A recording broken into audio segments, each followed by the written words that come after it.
Allahumma salli ala sayyidina Muhammadin nabiyil ummi wa ala alihi wa sahbihi wa sallim.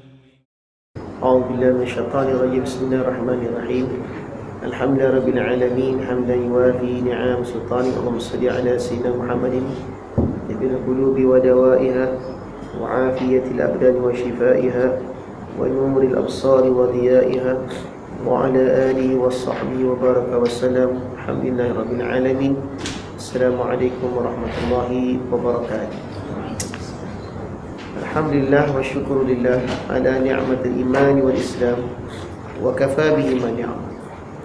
Wassalatu wassalamu ala asyrafil anbiya'i wal mursalin sayyidina maulana Muhammad wa ala alihi washabbihi ajma'in. Amma ba'd.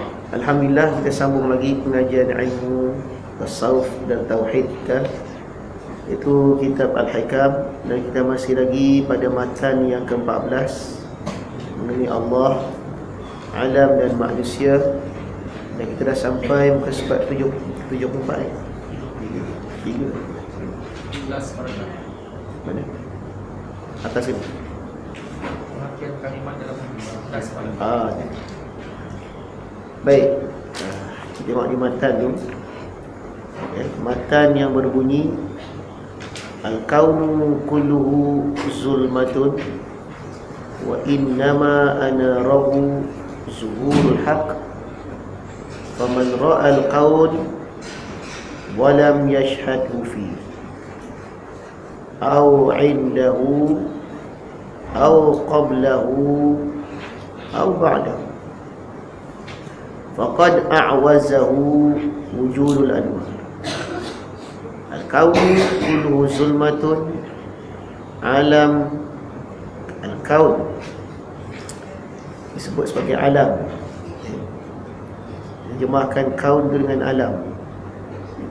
Ini sesuatu yang ada, yang kita dapat capai dengan panca indera kita, itu namanya alam. Ma siwa Allah, selain pada Allah, semuanya adalah gelap gulita. Artinya alam itu dipandang dari sudut alam itu sendiri. Alam sebagai alam gelap, tidak menunjukkan pada sesuatu yang lain, hanya menunjuk pada dirinya sendiri. Kalau pokok tu pokok lah, langit tu langit lah. Itu makna gelap, bukan alam gelap. Ini kitab tasawuf. Bila kitab tasawuf ni dia bicara makna yang berkait dengan hati. Ya.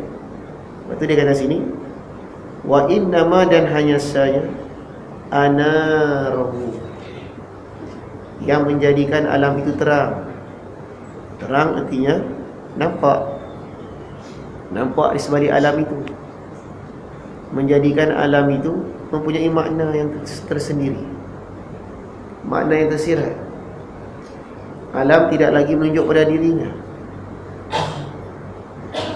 Bilakah masanya alam tidak tunjuk pada dirinya lagi, tapi sudah menunjukkan kepada yang menjadikan dirinya?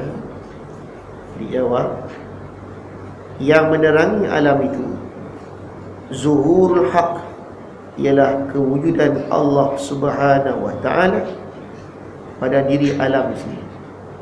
Atau kita lihat di kalimat itu, zuhurul haq, zahir, terang benderang, makna wujud Allah yang menjadi madlul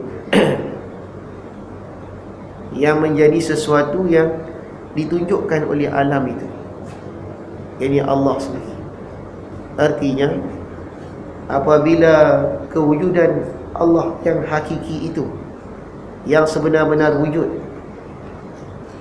yang menjadikan alam itu sudah terang, jelas pada pandangan mata hati itu, tidaklah lagi alam itu gelap gulita. Alam itu tidak gelap lagi. alam itu sudah masuk dalam ayat Alhamdulillahi Rabbil Alamin. Alhamdulillahi, segala puji bagi Allah yang menciptakan, yang menguruskan alamin, sekian alam. Sebenarnya apa yang kita baca ni semua tafsir daripada situ ni.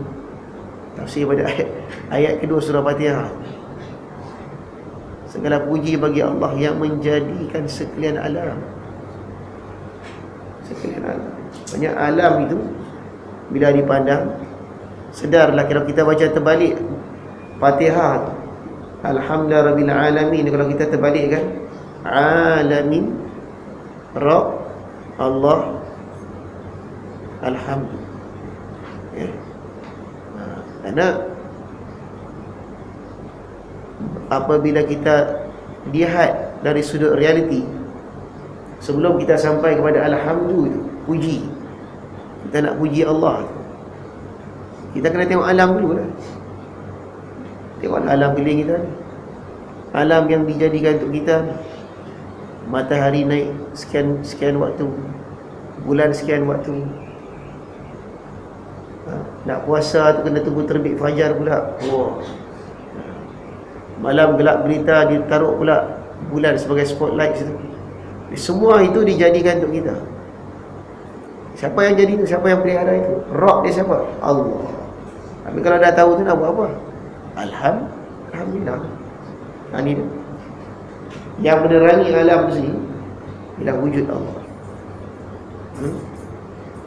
Maka barang siapa yang melihat alam padahal dia tidak dapat melihat Allah, dia tidak menyaksikan Allah, dia hanya memandang alam itu alam, atau dia tidak melihat Allah di sampingnya alam itu, atau sebelum dia melihat alam, atau sesudah dia melihat alam itu, bagaimanakah orang itu? Maka sungguhnya dia sangat perlu kepada wujudnya cahaya-cahaya itu. Cahaya apa itu? Cahaya iman.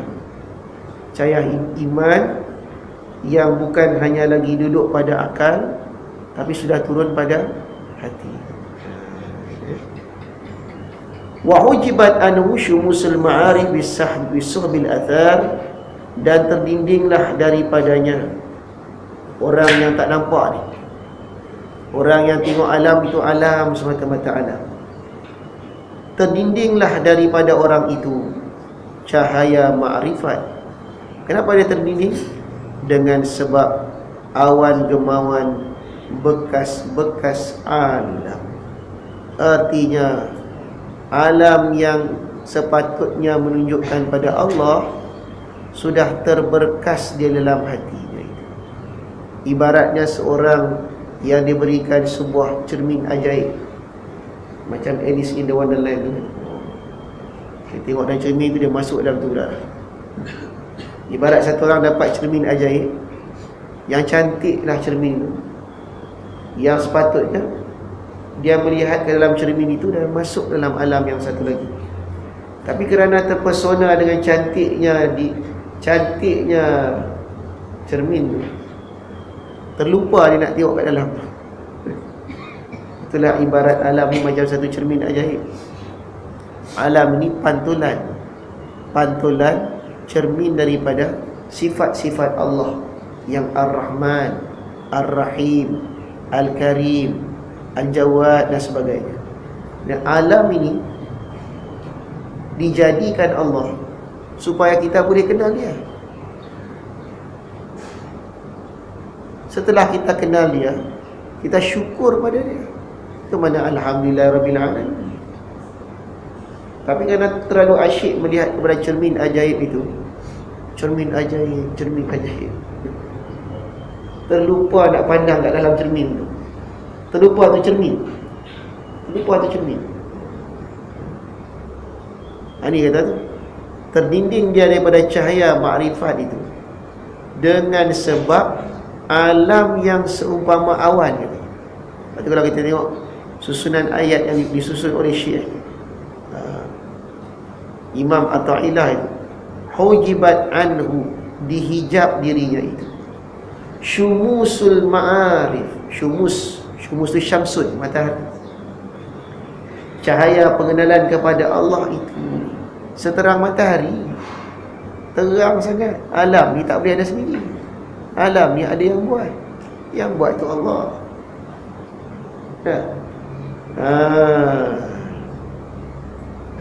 Siapa yang menghijab awan, menghijab matahari itu? Yang menghijab itu ialah awan-awan, yakni alam yang seumpama awan. Awan tu bukan ada benda pun, hanyalah titisan-titisan air yang terlalu halus, yang sepatutnya tidak boleh mendinding matahari yang gagah perkasa, yang terang benderang itu. Tetapi kerana hati itu banyak selaput awan-awan alam terbekas dalam hati dengan 3 sebab. Apa 3 sebab alam itu sampai terdindingnya cahaya makrifat itu? Passion, kerana beauty, bounty and perfection. 3 sebab. Beauty, cantiknya alam itu sampai mempersonakan insan yang patut memandang kepada Allah melalui alam itu, terpesona dengan cantik itu. Cantiknya alam. Bounty, nikmatnya, dan perfection, kesempurnaan yang dalam hati dia itu sebenarnya adalah khayalan. Dibayangkan alam ini terlalu sempurna sehingga terlupa pada yang menjadikan alam itu yang lebih sempurna lagi. Nampak? Maka sekarang ni kita dah sampai muka surat 73 dan kita sedang membahaskan sifat orang yang jenis kedua, jenis A, B dan yang kedua pada yakni orang yang bila melihat alam dapat melihat Allah. Artinya melihat alam dapat menyaksikan kewujudan Allah terang benderang. Maka orang yang seperti ini, ada kalanya mereka itu bila tengok alam terus nampak Allah. Apabila tengok yang kedua, bila dia tengok alam, dia nampak Allah di samping alam itu. Di samping dia melihat alam itu, dia nampak Allah. Maka orang ini diisyaratkanlah dalam hadis Nabi SAW ke surat 73, ana inda zanni abdi bi, aku adalah menurut sangkaan hambaku terhadap diriku. Ini hadis besar. Hadis ini menggambarkan martabat ihsan. Dia 3 kan? Islam, iman, ihsan. Islam tu luaran, iman tu dalam, ihsan tu dalam daripada yang dalam. Dalam daripada yang dalam itu sir. Karena kita ni kan 3 level kan, yang zahir, yang batin, yang sir. Jadi hadis Nabi SAW riwayat daripada Abu Hurairah ini, Rasulullah sedang berbicara peringkat sir itu, dalaman hati kita itu, dalaman yang sentiasa mencari sesuatu untuk berhubung. Kerana insan ni makhluk sosial. Insan ni, manusia ni, kalau kita ambil satu orang, kita bor dalam satu bilik, bor dalam bilik ni, tutup tu biar satu minggu, agak apa jadi? Lepas minggu apa jadi? Hospital gila. Sebab dia tak berhubung dengan seseorang. Itu manusia ni tak payah orang lain, Pak Haji dah. Satu hari Pak Haji pergi semayang, dia terlupa dia buka handset kat mana. Allahu Akbar. Tiba-tiba teringat handset tak tahu mana. Pegang-pegang, oh ada dalam poket. Tarik balik. Oh, kalau tak ada handset, boleh keluar semayang tu, tak khusyuk pada handset je. Apa sebab? Alat perhubungan. Sebab kita ni, manusia ni sentiasa nak berhubung. Dijadikan kita tu secara fitrah nak berhubung. Tapi nak berhubung dengan siapa tu? Nak berhubung dengan Allah. Tapi kerana tak terhubung dengan Allah, terhubung dengan yang lain. Sebab tu kata Allah Ta'ala, aku ni menurut sangkaan hamba aku. Kerana semua orang sebenarnya mencari Allah. Tapi aku, kata Allah, aku ikut sangkaan mereka itu. Wa ana ma'ahu idza dzakarani, aku beserta dia apabila dia ingat kepadaku. Fa in dzakarani fi nafsi, jika dia ingat aku di dalam dirinya. Ini syarat pada zikir sir. Dia ingat secara senyap-senyap, tak keluar kat dalam. Ingat kat dalam dia tu. Kuat zikir dalam hati. Dia ingat betul kepada Allah. Itu namanya zikir sir. Tak putus ingatannya kepada Allah. Maka kata Allah, dzakartuhu fi nafsi, aku juga ingat kepadanya dalam diri. Kalau dia ingat pada aku dalam diri dia, dia zikir kan? Ada ingatannya pada aku dalam hatinya itu. Aku juga ingat pada dirinya dalam diri.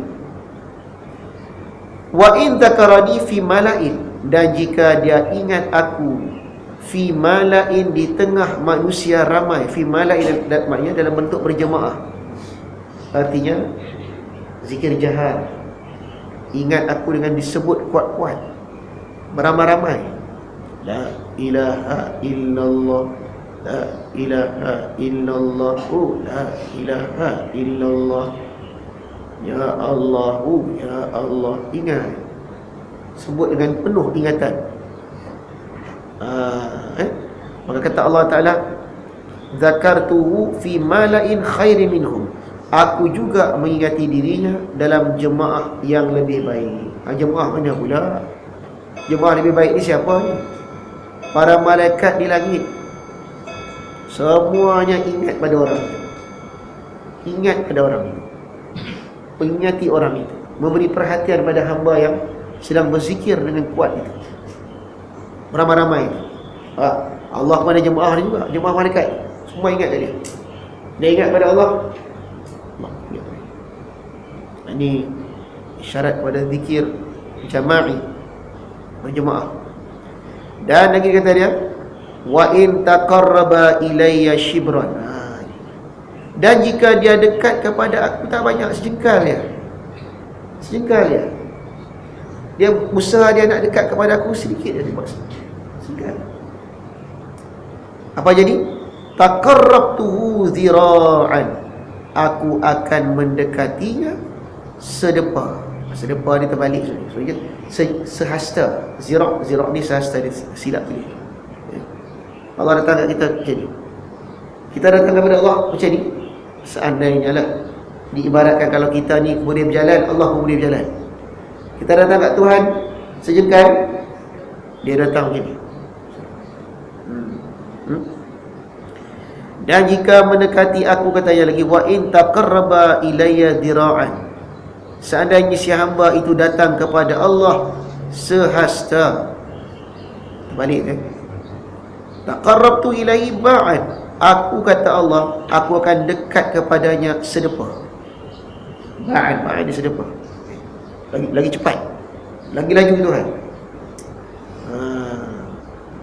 Wa in atani yamshi, dan jikalau hamba itu mendatangi aku dengan berjalan kaki, speed dia, dan dia speed nak pergi pada Allah tu ibarat macam orang jalan kaki.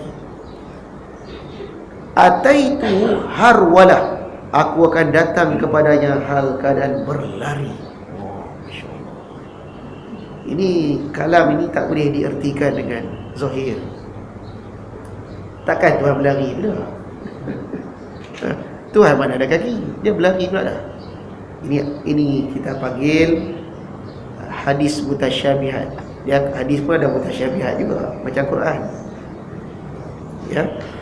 Hadis ini hadis metaphorical. Satu metafor, bayangan. Bayangan menunjukkan sedikit usaha kita nak dekat pada Allah, Allah Ta'ala lebih lagi. Kita baru teringat nak minta ampun pada Allah, Allah dah ready dah. Dah siap semua dah nak mengampunkan hamba. Kita baru ucap satu astaghfirullahalazim dengan penuh ikhlas, Allah dah pesan kat malaikat dia, hamba aku tu minta ampun tu. Mana dalam buku catatan itu, padam. Apalagi kalau dalam bulan Ramadan. Apalagi kalau dalam bulan Ramadan.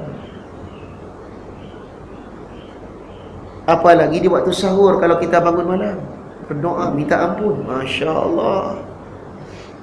Aku menurut sangkaan hamba-Ku.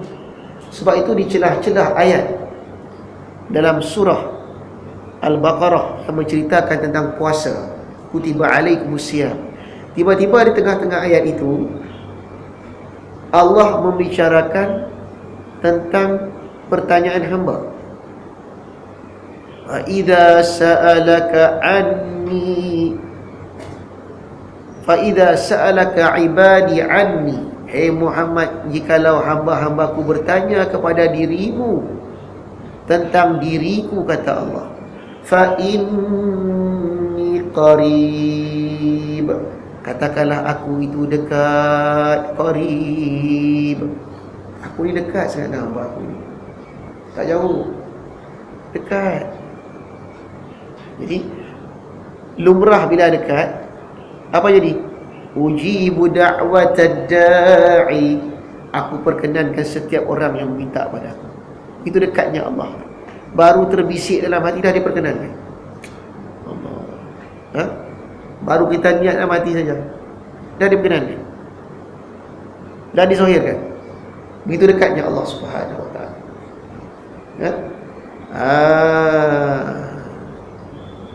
Maka sebab itu dia kata sini, aku menurut sangkaan hamba aku dekat.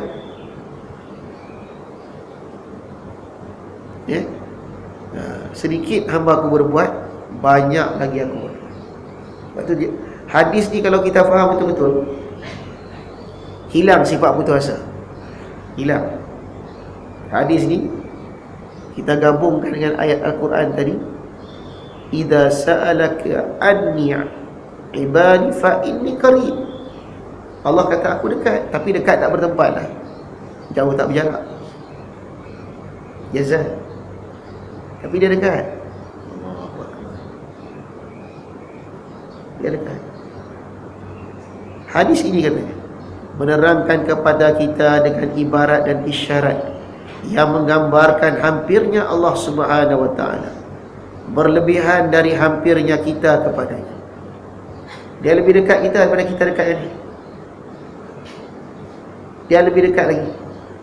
Pengertian kalimat dalam hadis ini adalah dalam sifat majaz dan kiasan, bukan menurut makna secara bahasa. Jangan diertikan lurus-lurus macam tu, jangan. Dia ada makna yang deep meaning.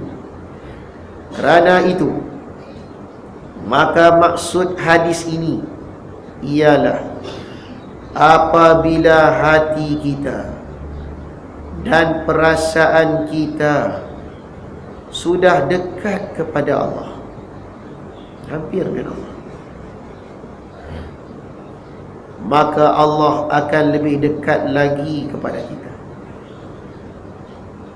Kalau kita rasa dekat dengan Allah, Allah dekat lagi, lebih lagi, ya, lebih lagi. Jadi hamba Allah dalam bahagian ini, apabila mereka melihat alam, maka dengan serta-merta pula dia melihat Allah. Cepat dia pandang alam sikit, tu nampak Allah. Dalam arti tersebut di atas, ketahuilah bahawa perasaan di atas tidak akan ada apabila kita selalu dalam keadaan lalai dan meninggalkan hak-hak Allah Ta'ala. Ini menarik peringatan daripada Tuan Syekh ni. Dia kata perasaan yang seperti ini, yang disebut dalam hadis, aku ni dekat dengan kamu, merasai zauq, merasai Allah dekat, peringkat zauqi. Dia peringkat merasai dekat dia ada 4. Yang pertama peringkat tahu saja, tahu Tuhan tu dekat, tahu dah kita yakin, itu namanya ilmu yakin, peringkat ilmu. Tapi ilmu tu dia tak tahqiq, dia hanya tahu di sini, merasai tidak ada. Merasai tidak, melihat tidak. Kalau tahu kita itu sampai tahap kita seolah-olah melihat Tuhan tu dekat, itu namanya syuhudi, penyaksian. Sudah menyaksikan. Ibarat macam kekasih kita tu bagi kita hadiah satu kotak, Tak banyak pun kotak tisu kan. Di saat kita tengok kotak tisu ni, senyum sorang-sorang. Apa? Pak Haji senyum sorang-sorang tengok kotak tisu. Bukan kotak tisu tu kotak tisu. Kotak tisu tu yang bagi kotak tisu tu. Yang bagi kotak ni. Kotak ni RM4 je. Hari-hari dia berik, dia tengok. Tembus pandang tu. Dia tengok kotak ni terus nampak yang bagi kotak tu. Kita tengok apa dia? Tengok kotak tisu boleh senyum sorang-sorang. Bukan senyum sorang-sorang, dia senyum, dia tengok, dia pandang tu, dia terus nampak yang bagi kotak tu. Yang bagi hadiah tu. Bukan hadiah tu, yang bagi hadiah tu. Begitulah juga hamba yang sudah dekat kepada Allah itu, di saat dia melihat alam ini sebagai hadiah pada dirinya, dia terus teringat pada yang menjadikan alam. Terus perasaannya itu. Tapi perasaan itu tidak boleh ada kalau kita selalu dalam keadaan lalai, lupa, ghaflah, lupa, lalai. Tak boleh. Perasaan ini tak ada. Dia hanya tahu di sudut akal je lah. Sudut rasa tak ada. Sudut pandangan tak ada. Pandangan batin tak ada. Jadi dia ada peringkat. Yang peringkat pertama, tahu seperingkat ilmu. Itu tak tahqiq. Peringkat kedua, tahu sehingga menyaksikan. Itu syuhudi. Peringkat yang ketiga, tahu sampai peringkat merasai. Itu namanya zauqi. Yang ketiga, tahu dengan sebab sudah tahu dengan jelas, nyata dan terang. Itu peringkat kashfi, kasyaf. Jadi tahu dalam ilmu tasawuf dia ada 4 peringkat. Satu, tahu dengan akal. Itu tahu dengan ilmu. Kita tahu Allah tu dekat sebab hadis Nabi ni. Tapi berapa orang yang bila baca hadis Nabi ni, dia seolah-olah memandang Allah tu dekat? Berapa orang? Sikit. Ada orang itu tahunya sudah sampai syuhud. Ada lagi yang tahunya itu sampai peringkat merasai, zauqi, rasa dekat. Berapa orang yang baca hari ini dia rasa Tuhan betul-betul dekat? Rasa sikit. Dan berapa orang yang bila baca hadis ini terbuka jelas dan nyata pada pandangan batinnya itu dekat Allah, disebut sebagai al-kashfi. Lagi sikit di 4 peringkat ya, boleh catat. Ilmu, tahu dengan akal. Jadi itu begitu dalamnya aspek mengenal Allah ni dalam kacamata tasawuf. Dia ada sudut tahu secara akal, tahu dengan makna kenal secara mendalam. Kenal sebenar-benar kenal ya. Kenal sebenar-benar kenal itu terbagi 3. Apa 3 itu? Syuhudi, zauqi, kashfi. Syuhud, melihat, menyaksikan. Zauqi, merasai kehadiran Allah. Yang ketiga, kashfi, pembukaan. Sebab itu kita boleh rasa kalau kita semayang belakang Pak Imam, semayang tarawih. Kita semayang belakang satu orang, yang orang itu bila dia semayang, dia hanya tahu Allah. Maka makmum pun hanya dapat rasa tahu je, Allah bila nak habis tarawih ni. Dah 10 rakaat ni, dia lebih tak ada. Sebab tak boleh nak rasa. Dia hanya tahu saja. Lepas tu dia semayang, dia tak ada rasa. Dia tahu Tuhan tu wujud, dia tahulah Tuhan tu buat diri dia, tapi dia tak ada rasa apa-apa. Sebab dia tahu sekadar tu saja. Berapa orang bila dia semayang belakang Pak Imam tu, sebab imam itu sudah merasai Allah. Fatihah dia pun dah lain. Dia punya cakap ni bukan cakap Melayu lagi, cakap Melayu. Kita dengar dia, kita pun naik asyik, dah berapa rakaat ni? Dah habis dah. Tak sedar kan? Kenapa jadi macam tu? Sebab Pak Imam itu, dia bukan kenal Allah dengan ilmu lagi. Dia sudah sampai kepada zauq, rasa. Dia merasai. merasai sesuatu yang wujud without time and space. Kerana wujud tu ada dua, wujud dengan adanya tempat dan masa, wujud tanpa tempat tanpa masa. Wujud kita ni ada masa. Lepas kan pukul 7.10 minit, wujud. Aku sedang wujud pukul 7.10 minit. Kat mana? Dalam surau Al-Quduah. Allah Ta'ala wujud juga, tapi bukan 7.10 minit, beyond time, tak ada masa. Sebab dia bukan jirim. Dekat mana? Dalam ke luar, tak ada tempat. Itu satu jenis wujud. Bila kita sembahyang dan kita hubungkan hati kita itu, kita rasai kewujudan Allah yang tanpa masa dan tempat itu, kita pun hilang tempat dan masa. Allah. Kalau hati kita sudah terhubung dengan Allah yang tak bertempat dan bermasa itu, sembahyang kita ni tak tahu berapa jam, tak tahu kita dekat mana ni. Zauq hilang dalam sembahyang kita ni. Ini sembahyang para sahabat. Inilah sembahyang para tabi'in. Ustaz, sahabat tabi'in Ustaz, kita ni tak ada Ustaz. Kita ni bukan tabi'in. Habis itu sahabat dengan tabi'in tu untuk apa? Bukankah mereka itu untuk diikuti? Ashabikan nujum, sahabatku seperti bintang di langit. Famanik tadaitum ihtadaitum, kalau kamu ikut, kamu akan dapat merasai. Kat belakang tu ada pelajar-pelajar saya, dia boleh suruh masuk tak? Dia duduk kat luar, tak tolong suruh masuk dalam. Kita buka tu.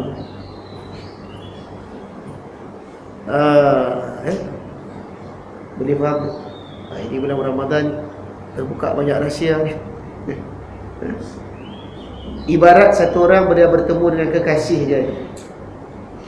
Dah 3 jam ni, dah 3 jam telefon ni, sampai dah panas telinga dah.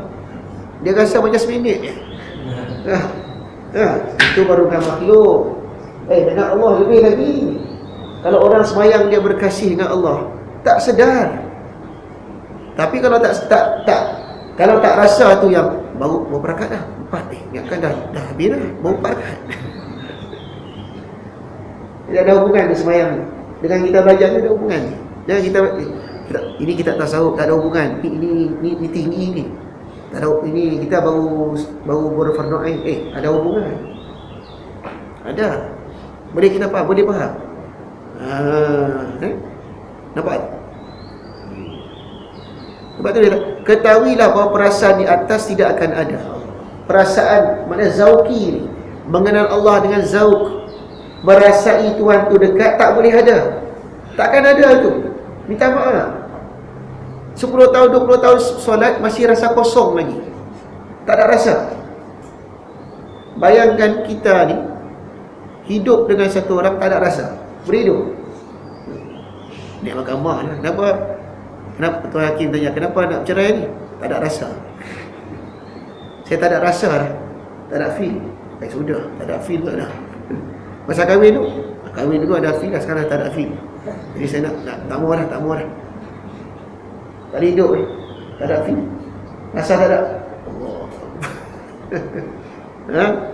Jadi perasaan Allah dekat tu takkan boleh ada kalau kita duduk dalam kelalaian, khaflah, lupa lalai, dan meninggalkan hak-hak Allah Ta'ala. Ini besar ni. Maknanya sini, orang ni dia tahu Tuhan dekat, tapi dia tahu hanya di sini, tapi tak boleh nak merasai. Kerana untuk dapat merasai dan menyaksikan Allah, perlu buat 3 perkara. Dekat ataupun ingat 3 perkara itu. Yang pertama, mujahadah. Yang kedua, beribadah. Yang ketiga, berzikirlah. 3. Dia tak boleh, dia tak cukup dengan ilmu. Ilmu hanya untuk akal, untuk tahu, untuk mencetuskan perasaan tu. Bertambah tahu, bertambah kenal, bertambah kasih. Tapi kasih tu kena ada 3 ni. Nak buang lalai ni, yang pertama apa tadi? Mujahadah, melawan nafsu. Melawan nafsu kehendak diri. Lepas tu Tok Guru kalau dia tengok anak murid dia ni, dia macam lalai, dia macam-macam dia buat. Ustaz, kami nak baca Quran, kami tak nak mengaji. Pergi mengaji. Baca Quran tak boleh, pergi mengaji. Sebab lepas ngaji boleh tidur. Kalau pergi mengaji kena buka mata. Kacau ustaz ni. Nampak? Mujahadah, melawan, mukhalafah dengan nafsu. Mesti buat nombor satu. Nombor dua, beribadah. Kena banyak ibadat. Banyak-banyak bulan puasa, kena lebih-lebih lagi. Nombor tiga, berzikirlah. Banyakkan zikrullah. Bila dah buat tiga ni, barulah wa idza sa'alaka anni ibadi fa inni qarib. Itu rahsianya. Ayat itu dia bubuh dalam tempat di tengah-tengah membicarakan puasa. Tak kira cuba tengok surah Baqarah. Dia tengah cerita buat puasa tu, tiba-tiba pop ayat. Lepas tu sambung balik buat puasa. Dia sambung balik buat puasa. Kita lagi buat puasa. Ini. Tapi dekat tengah-tengah tu, apabila hamba-Ku bertanya tentang diriku, fa inni qarib. Aku ni dekat. Nampak? Lepas tu dia kata lagi, jadi perasaan ni tidak boleh ada melainkan hilang kelalaian. Dan hendak menghilangkan kelalaian itu tiga cara ni. Mujahadah, beribadah, berzikir. Baru kita dapat menyaksikan Allah. Barulah kita dapat merasai. Ini jawapan. Kenapa kita kadang-kadang macam-macam buku kita dah baca, tafsir semua dah baca, Allahu Akbar, tak ke mana pun. Dah baca dah faham Quran dah mengerti dah. Oh, itu baru di akal. Peringkat akal merasai, ni nak kena lawan nafsu. Berat. Nak kena banyak ibadat. Kerana dengan ibadat itu kita dekat. Ya? Bukan dengan fikir. Fikirlah. Fikir dapat ilmu. Tapi nak dekat bukan dengan fikir. Ini perbezaan orang-orang ahli tasawuf dengan orang-orang ahli fikir. Kalau kita lihat orang yang berada di universiti, walaupun kadang-kadang Islam pun tak, tapi PhD tasawuf, ilmunya kita Imam Ghazali ni khatam, dia boleh surah lebih lagi. Adakah dia dekat dengan Allah? Tak pun. Kafir macam tu, sampai dah botak boleh baca kitab Ghazali. Tapi tak dekat dengan Tuhan. Tapi kalau membicarakan, buat seminar, buat forum, hebat. Kita dengar terkeluar ilmu. Hebat tu. Dahsyat dia syarah. Siapa nama tu? Mr. George. Bukan Islam ke? Bukan. Boleh tafsir boleh semua. Tu. Kadang-kadang ilmu tu hanya di sini. Semua orang boleh dapat. Merasai, memandang, hanya untuk orang yang benar-benar beriman. Hanya untuk orang yang sanggup mentauhidkan Allah yang boleh merasai. Ini tak hikam membicarakan sudut itu, sudut merasai itu. Ya. Nanti kata apa lagi? C, sebahagian manusia.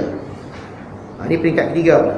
Melihat alam, tetapi sebelumnya telah melihat Allah Subhanahu wa ta'ala, atau dengan perkataan lain, telah lebih dahulu menjadi keyakinan dan pengetahuan dalam hatinya bahawa alam yang ia lihat kemudiannya adalah menurut kehendak Allah dan kudrahnya.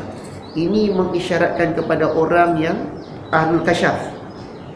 Ini peringkat C ni, bukan peringkat kita ni. Dia punya tahqiq itu sudah sampai al-kashfi tadi. Macam mana kita telah bicara tadi, mengenal dan menyaksikan Allah tu 4 peringkat. Apa yang pertama tadi? Ilmu. Yang kedua, syuhud. Yang ketiga, zauqi. Yang keempat, kashfu, al-kasyaf, ahli mukasyafah. Orang-orang yang telah membersihkan hatinya sebersih-bersihnya dengan tauhid yang murni, dengan ibadah, mujahadah dan zikrullah. Maka orang seperti ini, sebelum melihat alam, dia sudah menyaksikan Allah. Dia sudah ditarik oleh Allah, mengenal dirinya. Sebelum dia tengok alam lagi, sebelum matanya memandang alam, hatinya sudah tahqiq. Ini yang diisyaratkan dalam sebuah hadis. Sabda Nabi SAW, Ra'aitullah qabla ra'aitul asya. Aku memandang Allah, aku sudah melihat Allah sebelum aku memandang segala sesuatu. Belum pandang lagi, belum tengok lagi, dah penyaksian sudah berlaku. Sudah berlaku penyaksian. Hamba Allah dalam sifat ini, baginya Allah sebagai dalil dan alam sebagai madlul. Terbalik kot. Allah pula jadi dalil, alam jadi madlul. Kita alam itu dalil, Allah madlul. Artinya alam macam signboard, Tuhan tu tempat yang ditunjuk oleh alam. Jadi kita macam orang macam kita ni, kita berhajat pada alam. Kita kena tengok alam, kita kena bergaul, kita kena tengok kejadian-kejadian alam ni, kita kena belajar melalui alam ni, bagaimana dia dijadikan, bagaimana kekuasaan Allah pada alam ini, sampai kita dah kenal siapa yang menjadikan alam. Orang peringkat C ni, dia kenal Allah dulu, dinamakan ahli majzub. Dikenalkan Allah ni, ditarik oleh Allah, terus kenal daripada dia. Ini jaranglah sini, sikit sangat orang mungkin orang ahli kasyaf. Dia tengok Allah, dia tengok alam sebagai madlul pula yang ditunjukkan oleh Allah. Melalui Allah tu dia faham alam. Kita balik kot tak? Jadi sikitlah orang macam ni, tak ramai. Ini yang disebut dalam sebahagian kitab-kitab tasawuf yang dikatakan syuhudul kathrah fil wahdah, memandang yang banyak dalam yang satu. Yang kita buat, yang kita ni syuhudul wahdah fil kathrah, memandang yang satu dalam yang banyak. Jadi pandang banyak dalam satu, pandang satu dalam banyak. Macam mana tu Ustaz? Yang ini paling senang kalau nak faham dengan contoh yang diberi oleh tok buku kita dulu. Dia kata misalnya kita tengok biji durian. Biji durian ya. Tak tahulah biji durian apa, grade A punya, Musang King kot. Dia tengok biji durian tu je. Ni benda apa ni? Ni biji durian Musang King. Wah, dia dah nampak lah. Dia dah nampak batang pokok, dia dah nampak dahan dia dah nampak buah dia. Dia tengok biji durian je. Nampak banyak dalam satu. Nampak banyak dalam satu. Faham? Nampak banyak dalam satu. Memandang pada Allah tu dia nampak yang lain. Semuanya datang pada Allah. Satu lagi cara penyaksian ahlillah, memandang yang satu dalam yang banyak. Ibaratnya dia pandang pokok durian, buahnya lebat, daunnya lebat, batangnya besar. Semua ni tak boleh ada, melainkan dia ni datang daripada biji benih yang satu. Melihat yang banyak, memandang yang satu. Asal usul dia mana? Dia datang daripada mana semua? Ini cara penyaksian orang ahlilah pada peringkat awal. Ya. Jadi kita belajar ni bukanlah mana kita dah sampai situ. Kita belajar ni, kita berharap dia among them. Ni hope dia among them. Harap tak salah. Semua orang boleh harap. Ya. Hamba Allah dalam sifat ini baginya Allah sebagai dalil, alam sebagai madlul.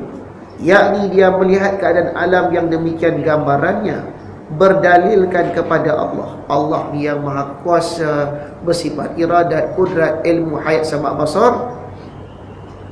Maka dialah yang menjadikan semua alam. Dia pandang kat situ. Dia pandang Allah baru dia pandang alam ni.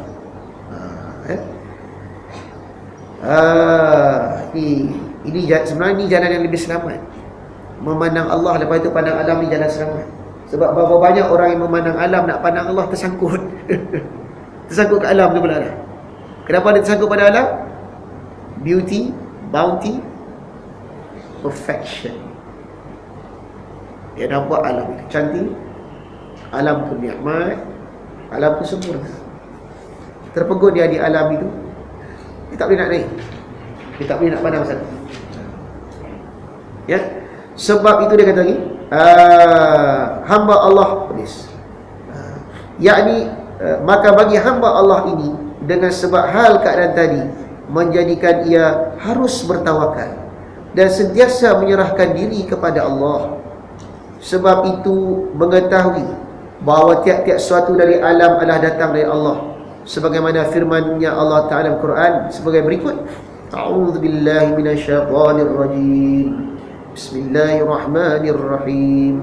lahu maqalidus samawati wal ard yabsutur rizqa liman yasha wa yaqdiru innahu likulli syai'in alim. Surah Asy-Syura ayat 12. Lahu dialah, lahu milik dialah maqalidus samawati wal ard, yang mempunyai kunci langit dan kunci bumi. Kunci yang membuka rezeki, kunci yang membuka segala rahsia langit dan bumi. Yabsutur rizqa, dia melapangkan rezeki bagi sesiapa yasha, yang dia kehendaki, dan dibatasinya bagi siapa yang dia kehendaki. Sebab kunci langit bumi dia punya. Yang pegang rezeki kat langit, rezeki kat bumi ni siapa? Kunci dia tu. Kalau kita ibarat rezeki kita ni dalam satu tempat khazanah kat langit, yang pegang kunci dia siapa? Tuan punya kunci nak buka tu Allah. Dia Tuan dia tu. Sesungguhnya dialah yang Maha mengetahui segala sesuatu. Oleh sebab itu, maka hamba Allah yang keadaannya telah sampai ke taraf ini, dengan sendirinya jauh daripadanya kelalaian terhadap Allah. Kenapa? Dia pandang Allah. Dia terus pandang sana. Kita ni duk pandang alam lagi. Pergi kerja. Duk ingat nanti kerja ni tak bagi bekas. Yang bagi bekas, yang bagi rezeki Allah. Senang ke susah buat itu? Susah tu. Kita yang kerja, kita yang cari duit. Lepas tu kita nak pandang yang bagi tu Allah. Mujahadah tu. Sebab hari ni kita dapat kita yang kerja, kita yang buat. Lepas tu kita nak pandang Allah yang bagi. Orang Yasi ni dia tak nak pandang kerja tu terus. Dia pandang Allah pemberi rezeki, Allah pemegang kunci rezeki langit dan bumi. Macam doa dalam doa tu. Doa-doa tu nak ajar kita peringkat C. Allahumma inna duha'a duha'uka wal baha'a baha'uka wal jamala jamaluka wal quwwata quwwatuka wa qudrata qudratuka. Allahumma in kana rizki fis sama, ya Allah, kalau rezekiku di langit, fa anzilhu, turunkanlah. Jadi maknanya orang yang baca doa-doa ni sebenarnya dah train kita ni nak pergi sini.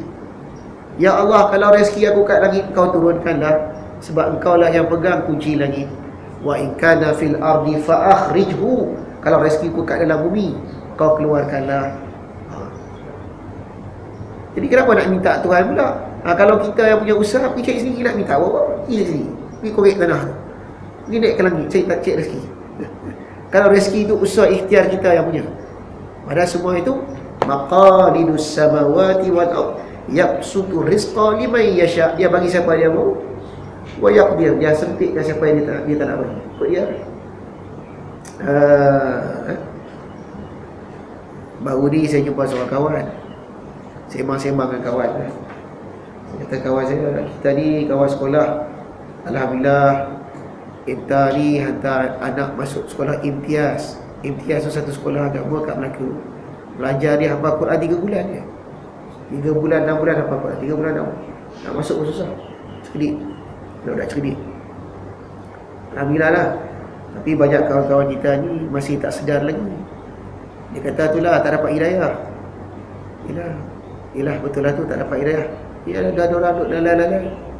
Itulah. Dia panggil sopannya, ya itulah sopan. Allah Ta'ala ni dia kena kod. Dia bagi siapa dia nak je. Yang dia tak nak, dia tak nak bagi. Dia kena kod.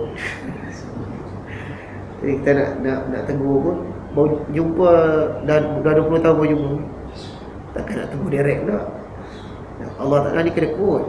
Dia bagi siapa, dia tak nak bagi kat semua orang. Dia bagi siapa dia nak je. Allah kena kod pula dah. Ada juga Malaysia begini. Dia kata Tuhan kena kod. Tuhan kena kod. Tuhan kena kod. Yang kita belajar, Allah Ta'ala ni Maha Pemurah, Maha Pengasih, Maha Penyayang. Kena kod kat mana pun dah. Tuhan tu pengasih dan penyayang. Lama saya fikir tu, ni tak jadi ni. Ini pula Tuhan kena kod. Tuhan tu pengasih, penyayang, pemurah. Dia bagi semua. Dia bagi akal. Dia bagi kita panca indera. Suruh tengok alam ni, suruh kenal dia. Kena kod macam mana? Semua ada bagi. Tak kena kod. Petunjuk tu diberikan kepada kita Justru kita menggunakan segala panca indera kita ini. Kedekut kat mana pula lagi? Dah kita tak pakai. Tuan tak bagi dah. Tak bagi tu kita kata kedekut kat dah. Ha?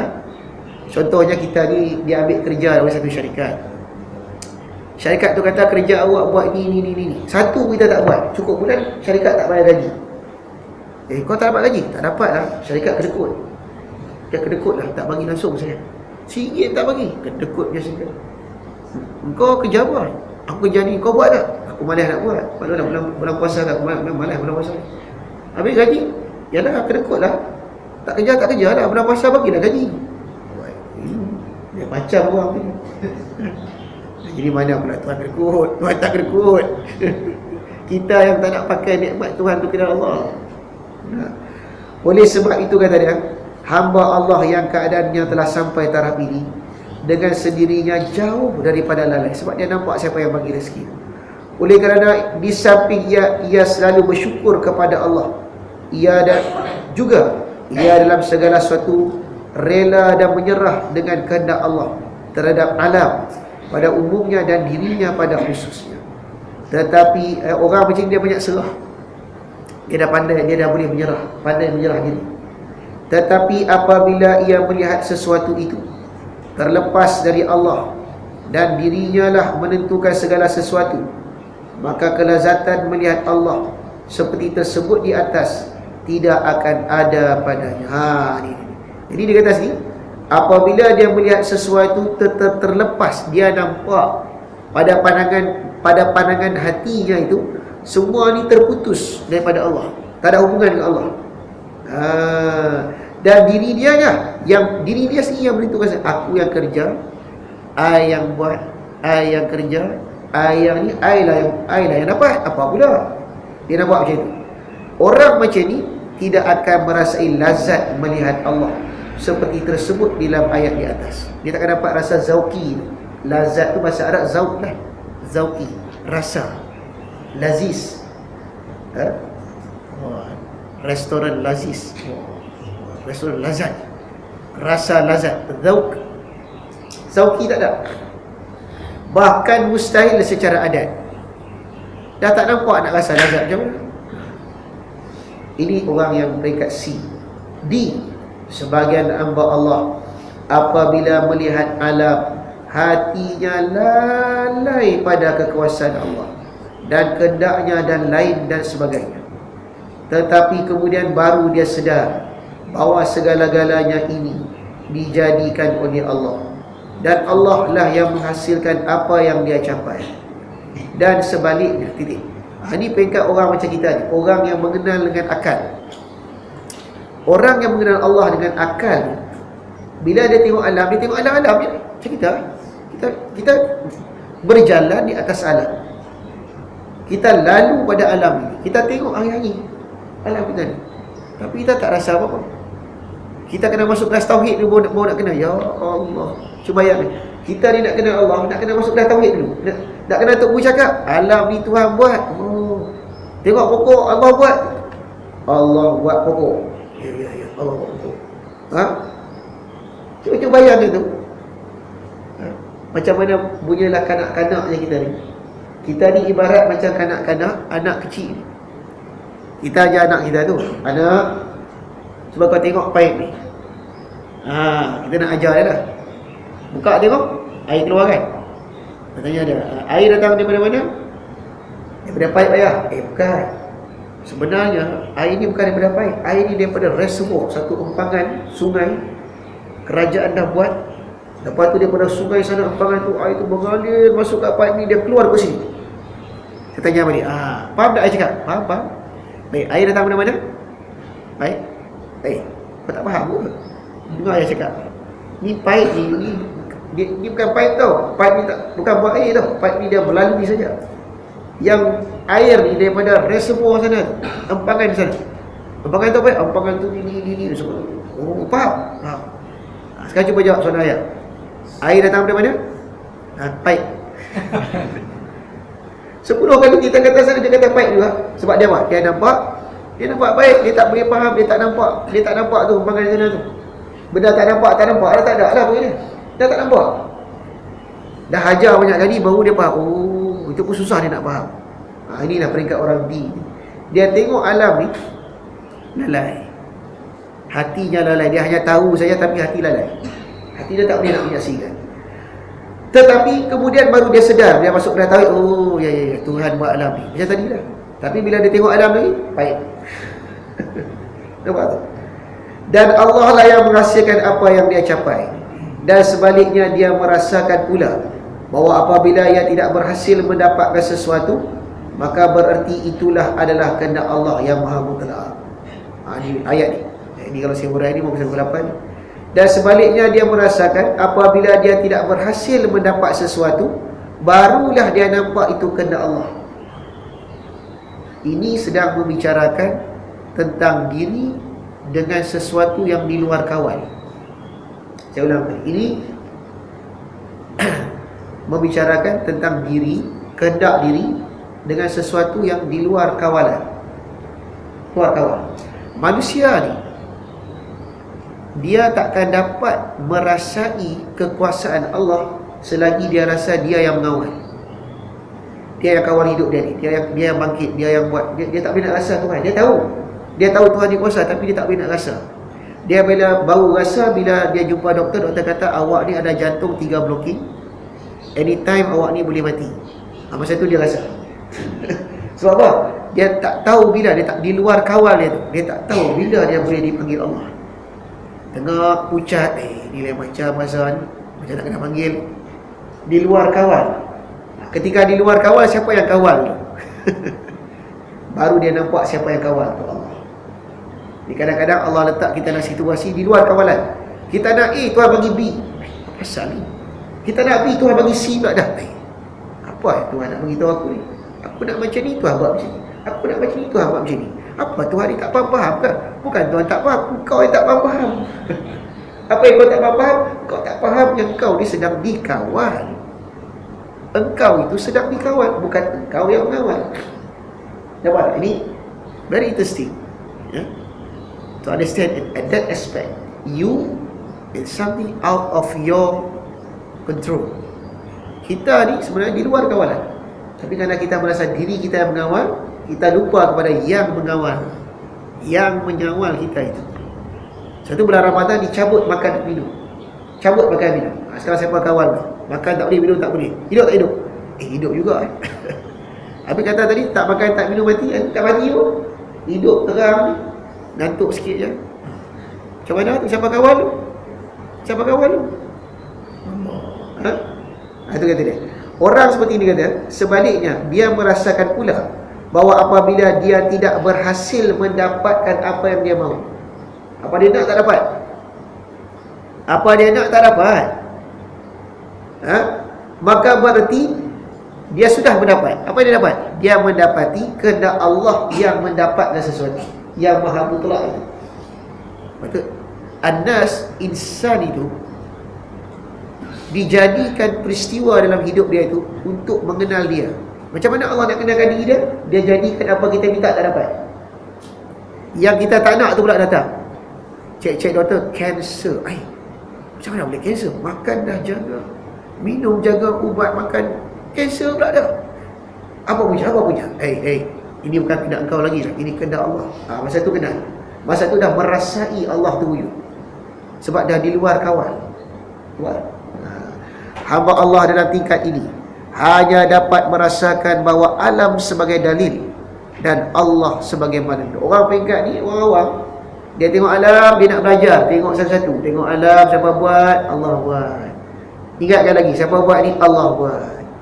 Dapat keluar je gate ni apa ni? Ini pokok. Buat apa ni? Pokok ni pokok rambutan lah. Banyak rambutan lah Ustaz. Itu apa tu? Itu pokok jambu.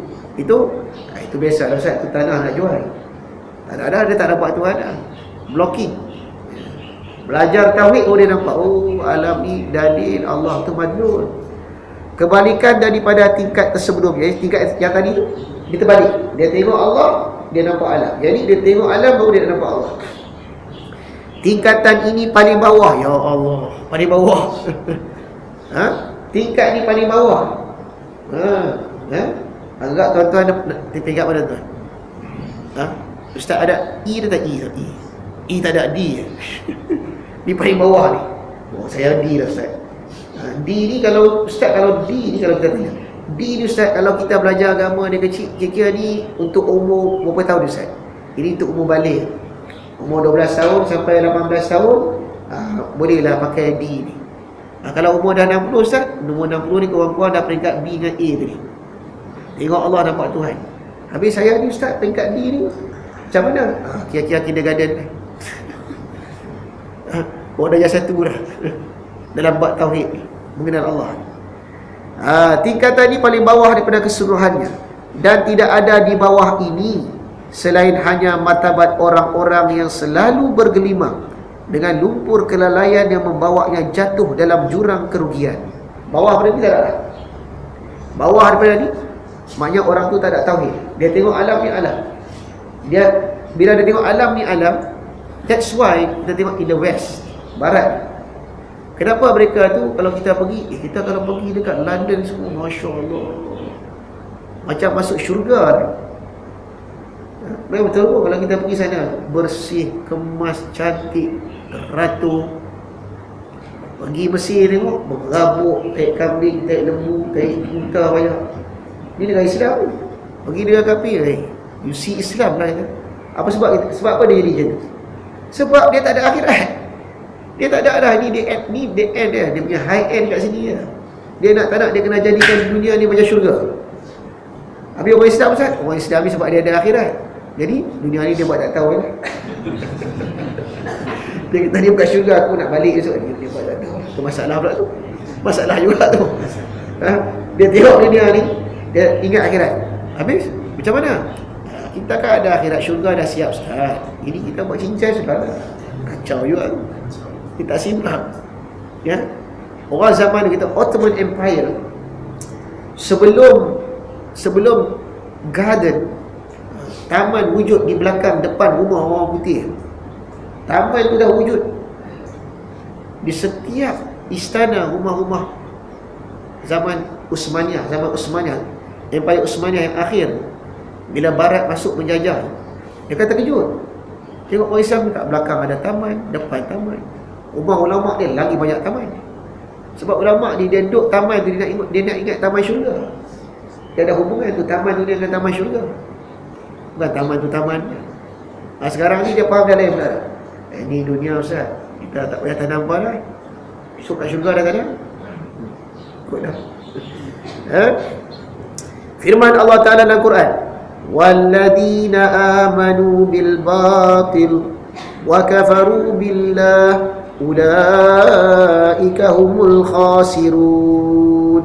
Surah An-Kabut ayat 52. Dan orang-orang yang beriman dengan yang batil dan tidak percaya kepada Allah, dia orang yang tak yakin wujudnya akhirat, orang yang tak yakin adanya hidup sesudah mati.